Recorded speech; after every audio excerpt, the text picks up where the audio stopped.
नमस्कार, मी पंजाब डक पूर्व विदर्भात म्हणजे 6 जिल्ह्यात म्हणजे वर्धा, नागपूर, भंडारा, गोंदिया, चंद्रपूर, यवतमाळ, अकोला, अमरावती या भागात जोरदार पाऊस पडणार आहे. म्हणजे तो पाऊस 8, 9, 10 तारखेपर्यंत जोरात पडणार आहे, म्हणून त्यांच्यासाठी आनंदाची बातमी. त्याच्यानंतर आपण पश्चिमी विदर्भाकडल्या शेतकऱ्याकडे आनंदाची बातमी देऊ. पश्चिमी विदर्भामध्ये अकोला, अमरावती, यवतमाळ, वाशिम,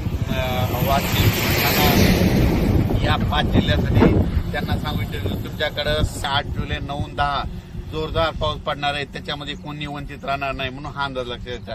त्याच्यानंतर आपण मराठवाड्याकडे वळू. मराठवाड्याकडील नांदेड, यवतमाळ, हिंगोली, त्याच्यानंतर परभणी,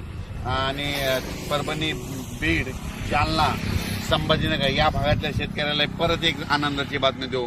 म्हणजे नांदेड, हिंगोली, परभणी, बीड, जालना, संभाजीनगर ह्या पट्ट्यातल्या शेतकऱ्याला सांगतो, आज रात्री त्याला जोरदार पाऊस पडणार आहे. ज्यांनी पेरणी केलेली त्यांना जीवदान ठरणार आहे, म्हणून हा अंदाज लक्षात घ्यायचा. त्याच्यानंतर परत आपण वळू इकडे लातूर जिल्ह्याकडे. लातूर जिल्हा, धाराशिव जिल्हा, बार्शी जिल्हा, त्याच्यानंतर नगर जिल्हा, त्या भागामध्ये थोडा म्हणजे विखुरलेल्या स्वरूपात पाऊस पडणार आहे ह्या 4 दिवसामध्ये 8, 9, 10. पण तिकडे देखील या सर्वांना पिकांना जीवदान ठरणार आहे, म्हणून त्यांनी हा अंदाज लक्षात घ्यायचा. नगर जिल्ह्यात देखील आज देखील खूप ठिकाणी 8, 9, 10, 11 जुलैपर्यंत तिकडं जोराचा पाऊस पडणार आहे, पिकाला जीवदान ठरणार आहे, म्हणून हा अंदाज लक्षात घ्यायचा. त्याच्यानंतर कोकणाकडे वळू. कोकणातील संपूर्ण म्हणजे साताऱ्यापासून ते कळवण, नाशिकपर्यंत तिकडे जोराचा पाऊस राहणार आहे. आणि त्या जोराचा पाऊस पडल्यामुळे नाशिककडे नद्याला पूर येणार आहे.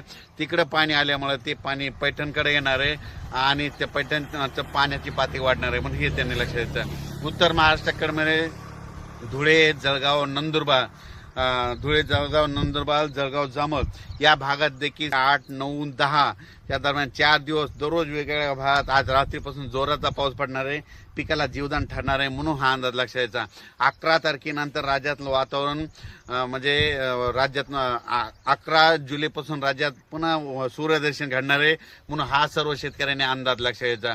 अचानक वातावरणात बदल झाला तर लगेच एक उद्याच्याला मेसेज दिला जाईल. धन्यवाद.